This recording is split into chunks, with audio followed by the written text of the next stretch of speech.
Bismillahir Rahmanir Rahim. The first surah of the Quran is named as Fatiha. Fatiha means the opener or the one with which the Quran begins. It's revealed in Medina and again in Makkah, or believed to have been revealed twice. It is also known as Ummul Qur'an and Ummul Kitab, the mother of the Quran and the mother of the book. As far as the meaning of the word book is concerned, inshallah we will deal with it in the exegy of Surah Baqarah.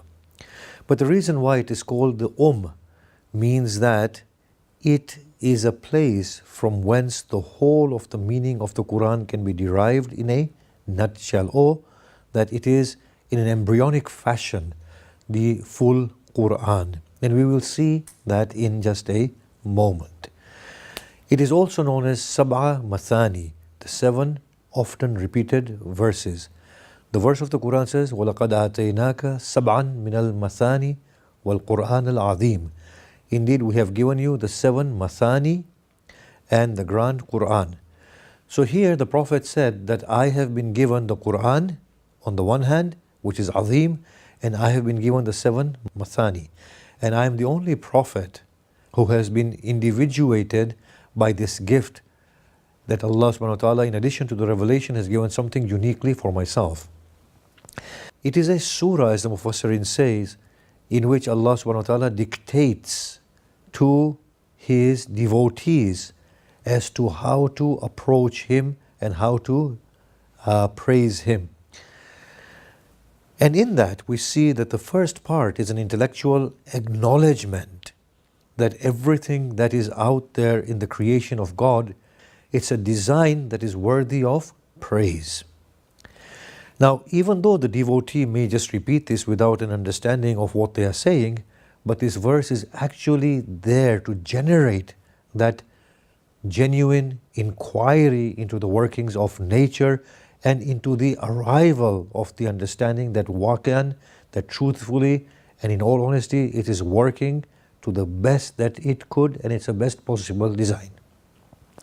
The second part is, after this acknowledgement, intellectual acknowledgement that whatever is there is brilliant and perfect and the best that ever could be, the best of worlds that is ever possible, then there is a submission and admission that, O Lord, through this now I acknowledge that you are the only one that I worship, and you are the only one from whom I seek help.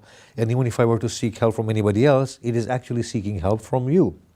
And the final part is then a prayer to God that in that case now, guide us along the right path and do not make us of those with whom you are displeased or those who are astray. And of course, we will in an atomistic fashion discuss every one of these verses. But if we look at the whole of this surah, it is talking about intellectual acknowledgement, willful submission, and seeking guidance from Allah in a way in which we are totally open without any assumptions and being completed through Allah.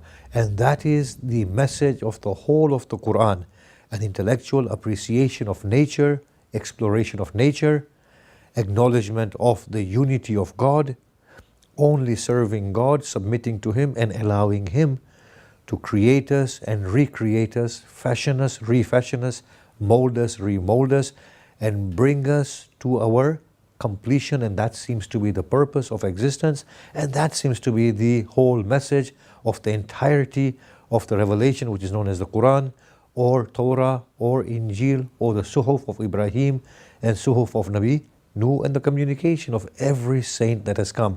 And hence it is known as al-Quran, the mother of the Quran, and al-Kitab, the mother of the book. And as we said, we will explain the meaning of the book in the exegy of Surah Baqarah.